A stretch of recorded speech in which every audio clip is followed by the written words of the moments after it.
அஸ்ட்ரோசைன் channel வாயிலாக உலகெங்கும் வாழ்ந்து கொண்டிருக்கும் சகோதர சகோதரிகள் அனைவருக்கும் அன்பார்ந்த வணக்கங்கள் மற்றும் வாழ்த்துக்கள். இன்றைய பதிவு சனிப்பெயர்ச்சி பலன்கள் 2025 2027 வரை.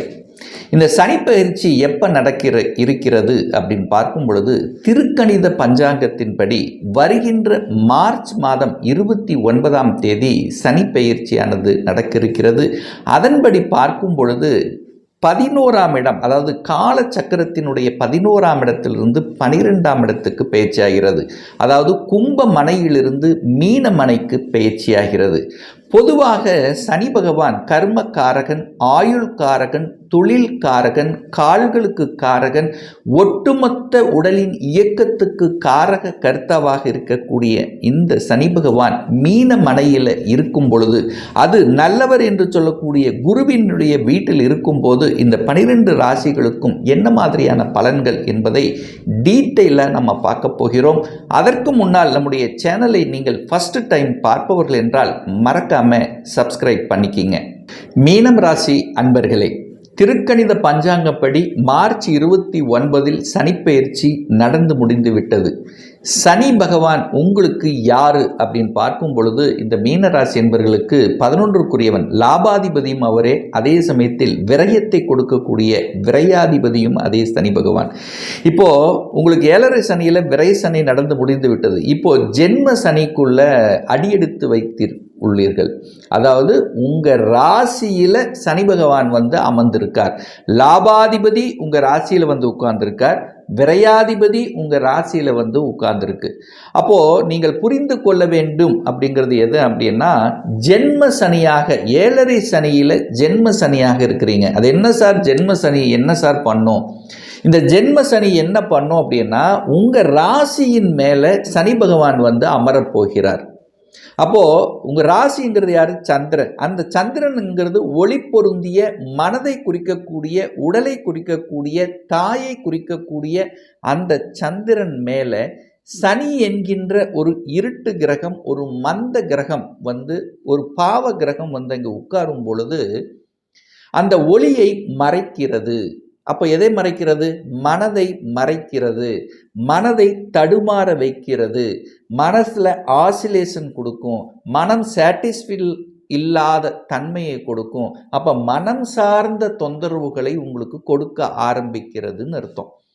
அப்போ சாட்டிஸ்ஃபேக்ஷன் இல்லாத தன்மை இருக்கும். அப்போ ஒரு குழப்பம் என்கின்ற தன்மையில் இந்த மீனராசி என்பவர்கள் இருக்கும். அப்போ என்ன நினைக்க போறீங்க? எதை செய்தாலும், புதிய விஷயங்களை செய்தால் ஒரு தடவைக்கு 2 தடவை யோசிக்கணும் என்பதை ஞாபகத்தில் வைத்துக் கொள்ளுங்கள் இந்த மீனராசி அன்பர்கள். சார், எல்லா மீனராசி அன்பர்களுக்கும் பாதிக்குமா அப்படின்னா நிச்சயமா இல்லை. சந்திரன் யாருக்கெல்லாம் பாதிக்கப்பட்ட நிலையில் உங்க ஜனன ஜாதகத்தில் இருக்கிறதோ அவர்களுக்கு அதிகமான மனக்குழப்பத்தை தரும். அப்போ சந்திரன் எப்படி சார் பாதிக்கப்பட்டிருக்கு?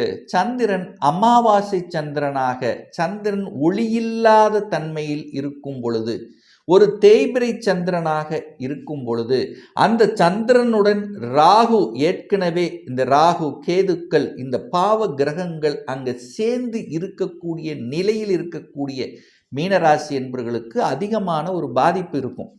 அதுவும் குறிப்பாக இந்த மீனராசி என்பர்கள் யாருக்கெல்லாம் சனி திசை, சனி புத்தி நடந்து கொண்டிருக்கிறதோ அவங்களுக்கு ஒரு இம்பேக்ட்ங்கிறது அதிகமாக இருக்கும் என்பதை புரிந்து கொள்ளுங்கள்.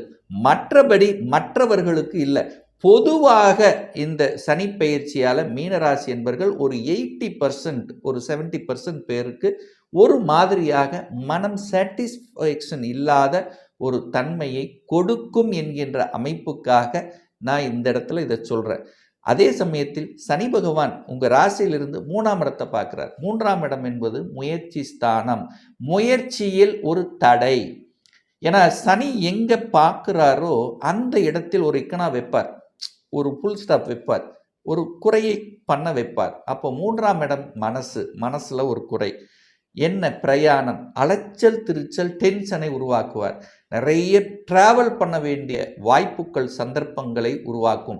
ஸோ அதில் நீங்கள் ஒரு கவனம், ஒரு ஒரு இதுங்கிறத நீங்கள் வைத்து கொள்ள வேண்டும் என்பதை ஆழமாக மனதில் பதிய வைத்துக் கொள்ளுங்கள் இந்த மீனராசி என்பர்கள். அதே சமயத்தில் நீங்கள் பார்த்தீங்கன்னா அந்த 3ஆம் இடம் என்பது வியாபாரம். அப்போ வியாபாரம் சார்ந்த விஷயங்கள், நுணுக்கம் சார்ந்த விஷயங்கள், இந்த பத்திரப்பதிவு, எழுத்து சம்பந்தப்பட்ட விஷயங்கள் கவனமாக இருக்கணும். 3ஆம் இடம் என்பது ஜாமீன் கையெழுத்து. யாருக்கு ஜாமீன் கையெழுத்து போடக்கூடாது இந்த மீனராசி என்பர்கள். ஜாமீன் கையெழுத்து போட்டீங்கன்னா என்ன பண்ணும்? நீங்கள் அதை திருப்பி கட்ட வேண்டி வரும். அதனால் சில பிரச்சனைகள், அதனால் சில மனக்குழப்பங்கள் வருவதற்கான வாய்ப்புகளை தருகிறது.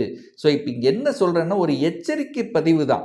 இதுக்காக இது அத்தனை நடந்து விடுமா அப்படிங்கிறது கிடையாது. தசா புத்தியினுடைய அடிப்படையில் 80% பலன் இருக்கும். இந்த கோச்சார அடிப்படையில் ஒரு 20%.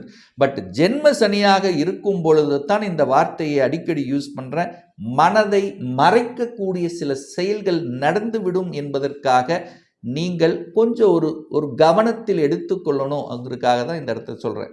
அதே சமயத்தில் 7ஆம் இடத்தை பார்க்குறார். 7ஆம் இடம் என்பது கூட்டாளிகள் ஸ்தானம். ஸோ ஏற்கனவே ஒரு தொழிலில் இருக்கின்றவர்கள், தொழில் சார்ந்த விஷயத்தில் கூட்டு தொழில் இருக்கின்றவர்கள், அந்த கூட்டாளிகளோட ஒரு இணக்கமான உறவுகளை கரெக்டாக கடைபிடித்து கொள்ள வேண்டும். இல்லைன்னா யாராவது ஒருத்தர் மூலியமாக எதையாவது ஒரு பிரச்சனை கொடுத்து உங்களுக்குள்ள சில சங்கடங்களை கொடுக்கக்கூடிய தன்மை. அப்போ என்ன, கணக்கு வழக்கு சார்ந்த விஷயங்கள் கரெக்டாக வைத்து கொள்ள வேண்டும் என்பதை மனதில் பதிய வைத்துக் கொள்ளுங்கள் இந்த மீனராசி அன்பர்கள். அப்போ 7ஆம் இடம் என்பது திருமண உறவுகளை குறிக்கக்கூடிய இடம் அல்லவா? அப்போ திருமணம் சார்ந்த விஷயங்களும் கணவன் மனைவி சார்ந்த விஷயங்களும் கருத்து வேறுபாடு வராமல் பார்த்து கொள்ளணும். இப்போதான் என்ன நடக்கும், எப்போவோ நடந்த ஒரு சில விஷயங்கள் இப்போ அதை எடுத்து பேசி உங்களுக்குள்ள ஒரு பிரச்சனையை கிரியேட் பண்ணுவதற்கான வாய்ப்புகளை கொடுக்கும். இது வரைக்கும் அது ஒரு பெரிய விஷயமாக இல்லைன்னா கூட இப்போ பழைய விஷயங்களை எடுத்து போட்டு அதனால் இது நீங்கள் இப்படி செஞ்சீங்க, நான் இப்படி செஞ்சேன், மனம் மறைக்கக்கூடிய சில விஷயங்களை கொடுத்து அதில் சில தடுமாற்றங்களை கொடுக்கக்கூடிய அமைப்பு இருக்கிறதுனால கணவன் மனைவி இந்த ஜென்ம சனி பீரியட் காலத்தில் அந்யோன்யத்தை வளர்த்து கொள்ள வேண்டும். கொஞ்சம் விட்டு கொடுத்து அனுசரணையோடு செல்லணும். நம்மளுடைய குடும்பம், நம்மளுடைய கணவன், நம்மளுடைய மனைவி என்கின்ற அந்த பொதுநலத்தன்மை இருக்க வேண்டும். சுயநலத்தை அடியோடு அப்படியே அகற்றிவிட வேண்டும். ஈகோ க்ளோஸ் பண்ணிடணும். பிடிவாத குணம் விட்டொழிய வேணும். ஸோ இந்த மாதிரியான சில விஷயங்களை கடைபிடிக்க வேண்டும் இந்த மீனராசி அன்பர்கள். அதே சமயம் சனி பகவான் உங்கள் ராசியிலிருந்து எங்கே பார்க்குறார்? 10ஆம் இடத்தை பார்க்குறார். அப்போ 10ஆம் இடம் என்பது தொழில் ஸ்தானம். லாபாதிபதி 10ஆம் இடத்தை பார்க்கறது நல்லது, நல்ல தன்மை, லாபங்களை கொடுக்கும். ஒரு சிலருக்கு திடீர் ப்ரமோஷன் கொடுக்கும், சில சமயத்தில் நல்ல லாபத்தையும் கொடுக்கும். இதெல்லாம் நல்ல தசாபுத்தி நடக்கும்போது பிரச்சனை இல்லை.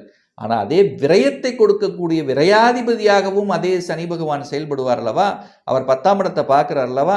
அப்போ விரையாதிபதி 10ஆம் இடத்தை பார்க்கும்போது என்ன விரயத்தை ஏற்படுத்துவார்? தொழிலில் விரயத்தை ஏற்படுத்துவார், வேலையில் விரயத்தை ஏற்படுத்துவார். அப்போ நம்ம ஒரு கவனமாக இருக்கணுங்கிறத இந்த பாயிண்ட், இந்த இடத்துல நீங்கள் ஞாபகத்தில் வச்சுக்கணும். அப்போ என்ன கவனமாக இருக்கணும்? மனசு சாட்டிஸ்ஃபேக்ஷன் இருக்காது. ஒரு குறை என்று சொல்லக்கூடிய தன்மை அப்படிங்கிறது இருக்கும். ஒரு குறை இருக்கும், ஒரு சாட்டிஸ்ஃபேக்ஷன் இல்லாத தன்மை. யாராவது ஒன்று கோல் முட்டி விடுவாங்க, எதையாவது சொல்லுவாங்க. இப்போ நான் சொன்னது கோச்சார ரீதியான ஒரு பொதுவான பலன்கள் தான். சனி பகவான் உங்கள் ஜாதகத்தில் எப்பேற்பட்ட நிலையில் இருக்கார், அதாவது ஸ்தான பலத்தோட வலிமையாக இருக்காரா, ஆட்சி பலம், உச்ச பலம், மூல திரிகோண பலம், திக்பலம், ஸோ இந்த மாதிரி பலங்களோட வலிமையாக இருக்காரா, நல்ல ஆதிபத்திய கிரகங்களோட இணைஞ்சிருக்காரா, அல்லது சுப கிரகங்களோட சேர்ந்திருக்காரா, அதாவது சனி பகவான், குரு, சுக்கிரன் இந்த மாதிரியான நல்ல கிரகங்களோடு சேர்ந்து இருந்து தசையை நடத்துகிறாரா, அல்லது இந்த சனி பகவான் ராகு, செவ்வாய் இந்த பாவ கிரகங்களோடு இணைந்து தசை நடத்துகிறாரா, இதை பொறுத்து அதனுடைய பலன்கள் மாறுபடும். ஒரு துல்லிய பலன் வேணும் அப்படின்னா உங்கள் ஜாதகத்தில் கிரகங்கள் எப்படி இருக்குது, என்ன ஆதிபத்தியத்தில் இருக்குது, எந்த டிகிரியில் இருக்கார், இப்போ கோச்சாரத்தில், அதாவது இப்போ கோச்சாரத்தில் எப்படி இருக்குது, நடக்கக்கூடிய தசாநாதன், புத்திநாதன், அந்தரநாதன், சூட்சமநாதன் எப்பேற்பட்ட நிலையில் இருக்கார் என்பதை பொறுத்து நீங்கள் கேட்கக்கூடிய எந்த கேள்வியாக இருந்தாலும் சரி, 2025 சொந்த தொழில் செய்வதற்கான கொடுப்பினை நம்முடைய ஜாதகத்தில் இருக்கா, இல்லை அப்படி இருக்கக்கூடிய பட்சத்தில் எப்போ நம்ம சொந்த தொழில் ஆரம்பிக்கலாம், இதுவரைக்கும் திருமணம் நடக்கலை, எப்போதான் நமக்கு திருமணம் நடக்கும்? எந்த கோர்ஸ் எடுத்து படிப்பதற்கான கொடுப்பினை நம்முடைய ஜாதகத்தில் இருக்குது. அப்போ எந்த கோர்ஸ் எடுத்து படித்தா நம்முடைய ஃப்யூச்சர் நன்றாக இருக்கும்? எப்போ நான் வீடு கட்டுவேன்?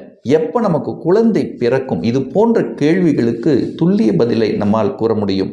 ஒரு பர்சனல் கன்சல்டேஷன் எடுத்துக்கணும், ஒரு சுய ஜாதகம் பார்க்கணும் என்று விருப்பமுடைய அன்பர்கள் டிஸ்பிளே தெரியக்கூடிய நம்பருக்கு ஃபோன் மூலமாகவோ வாட்ஸ்அப் மூலமாகவோ தொடர்பு கொண்டு நேரடியாகவோ அல்லது ஆன்லைன் மூலமாகவோ கன்சல்டேஷன் எடுத்துக்கலாம். ஸோ நேரடியாக ஜாதகம் பார்க்கணும்னு ஆசைப்படுபவர்கள், விருப்பப்படுபவர்கள், நம்முடைய ஆஃபீஸ் கோயம்புத்தூரில் அமைந்துள்ளது. அதாவது கோயம்புத்தூரில் வெள்ளக்கிணர் பிரிவு பக்கத்தில் அன்னபூர்ணா ஹோட்டலுக்கு அருகில் அமைந்திருக்கு. ப்ரியர் அப்பாயின்மெண்ட் வாங்கிட்டு நேரடியாக கன்சல்டேஷன் எடுத்துக்கலாம். ஆன்லைன் மூலம் பார்க்குறவங்க வாட்ஸ்அப்பில் உங்களுடைய பெயர், தற்போது வசிக்கக்கூடிய இடத்தை குறிப்பிட்டு ஆன்லைன் மூலமாகவும் கன்சல்டேஷன் எடுத்துக்கலாம். நிச்சயமாக இந்த பதிவு ஏதாவது ஒரு ரூபத்தில் யூஸ்ஃபுல்லாக இருக்குங்கிறதுல எந்தவித மாற்று கருத்தும் கிடையாது. நம்ம சேனலை ஃபஸ்ட்டு டைம் நீங்கள் பார்ப்பவர்கள் என்றால் மறக்காமல் சப்ஸ்கிரைப் பண்ணிக்கிங்க. பக்கத்தில் இருக்கக்கூடிய பெல் பட்டன் மற்றும் ஆல் நோட்டிஃபிகேஷனை கிளிக் பண்ணும்போது நான் போடக்கூடிய அடுத்தடுத்த பதிவுகள் உங்களுடைய நோட்டிஃபிகேஷனில் வந்து சேரும். இந்த ராசி நட்சத்திர நேயர்கள் அனைவரும் வாழ்க வளர்க வளம் பெறுக என்று எனது வாழ்த்தினை தெரிவித்துக் கொண்டு விடைபெறுகிறேன். நன்றி, வணக்கம், வாழ்த்துக்கள்.